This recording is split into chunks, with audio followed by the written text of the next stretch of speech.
Thank you all. It's an absolute pleasure to be here, and I want to thank Ali and all of you for welcoming us and giving us a chance to speak a little bit about the disparity study and also give you the opportunity to ask any questions you may have about the study and talk to me directly about any comments you may have about working in the Washington marketplace or comments you may have about the study itself. Before I get into the presentation, I just wanted to take a moment and briefly answer the question of, as Brenda already alluded to, the question of why is WSDOT doing a disparity study? So WSDOT is a recipient of funds from the US DOT, and as a recipient is required to implement the Federal Disadvantaged Business Enterprise Program, which is designed to address any discrimination that minority, women-owned firms, and other firms that are presumed to be disadvantaged may face in their local marketplace. There are key pieces of information that WSDOT will get in the disparity study that will help them implement that program in what's called a narrowly tailored way and a legally defensible way, and that's what we're hoping to accomplish as part of this year-long process and as part of conducting the study. If you want to go ahead and flip your presentations to slide 2. As part of the presentation, what I'll be talking about today, I will briefly introduce our well-qualified study team and talk a little bit about our experience conducting similar studies with other organizations all across the country. I will describe the information that we will provide as part of the disparity study that will help WSDOT implement the federal DBE program or refine its implementation of the federal DBE program, as well as talk a little bit about how we will go about conducting the study. I will present the schedule, including key dates that you all should circle on your calendars and keep in mind, as well as when we plan on submitting the final report. And then at the end, I'll talk about next steps, some key project tasks that we hope to accomplish or at least begin accomplishing in the coming weeks and months. On slide 3, you'll see the BBC project team is comprised of 4 firms. My firm, BBC, is based in Denver and will be serving as the prime consultant. We'll be taking the lead on all of the project tasks that are associated with the study. And we're being assisted by 3 very well-qualified firms. Keene Independent Research is a Denver-based firm. Dave Keene, who is the owner and operator of KIR, was actually a BBC project manager and has served on a project management role on many of our disparity studies in the past. Of course, Regina's firm, Pacific Communications Consultants, will be helping us with our public outreach as well as some anecdotal data collection and is our local presence and local expert on the study. And Holland & Knight, which is a law firm based in Atlanta, Georgia, who are experts in the federal DBE program, disparity study methodology, and again, Holland & Knight has also worked with BBC on more than 30 disparity studies and is our legal consultant on all of those studies. On slide 4, we present a little bit about our project experience. So we've conducted nearly 80 disparity studies since 1989, all across the nation, with state DOTs, cities, state administration offices, local government agencies, cities, colleges and universities, a whole host of different types of organizations. And we've completed numerous studies in the Ninth Circuit after the seminal Western States paving decision that Brenda alluded to earlier. We have extensive knowledge of the construction and engineering industries as part of our marketplace analyses that were part of all these studies and in all parts of the country. And we also have substantial experience providing legal support and expert testimony in connection with these studies and in connection with federal DBE programs. Most recently, we helped the California Department of Transportation successfully defend their implementation of the federal DBE program in court. And their implementation was actually largely based on a BBC disparity study that we conducted back in 2006. On slide 5, we have a bit of a description of the information that will be provided in the study that will be useful to WSDOT as they refine their implementation of the federal DBE program. The crux of the study will examine any potential disparities between the WSDOT's utilization of minority and women-owned businesses. And what I mean by utilization is basically the contract dollars that were let to minority and women-owned firms during our study period, which is fiscal years 2009, 2010, and 2011. And we'll compare that utilization to the availability of those firms to actually work on WSDOT contracts.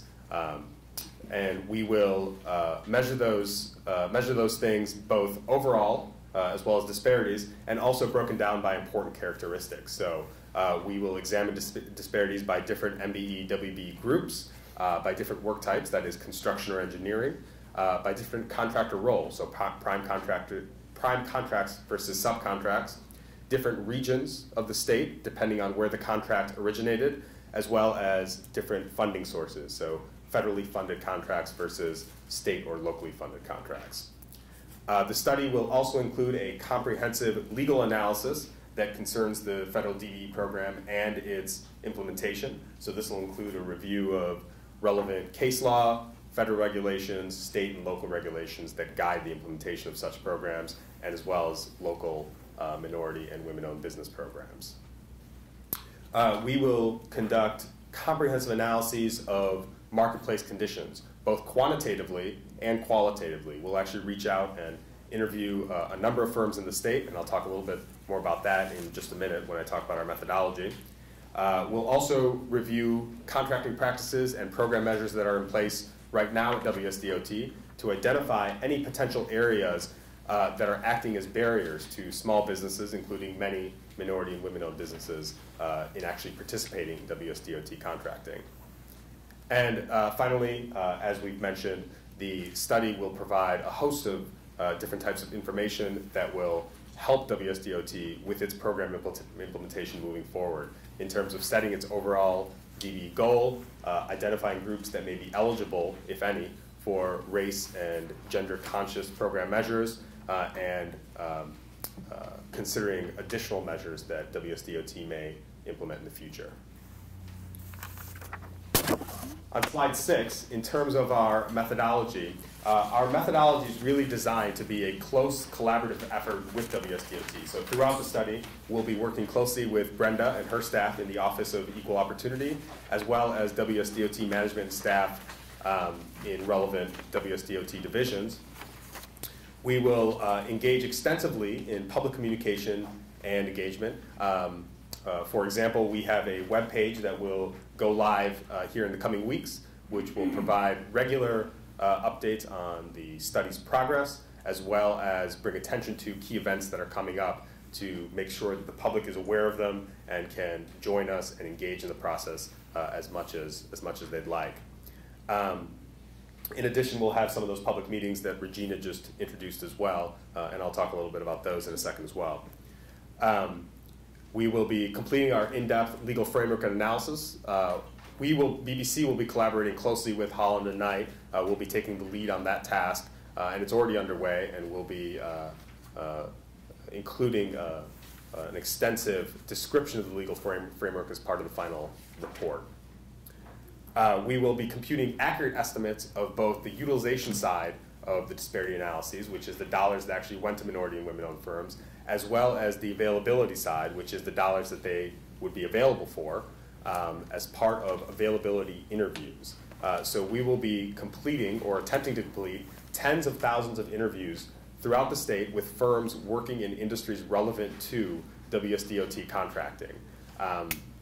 As part of those interviews, we'll be capturing detailed information about types of contracting that those firms would be available to perform on, so work types, work sizes, regions of the state that they're willing to work in, as well as firm characteristics, whether they're owned by a minority group, owned by a woman or a group of women, and so forth and so on, revenue information, which will allow us to, or ensure that we have availability estimates that are accurately defined and accurately calculated.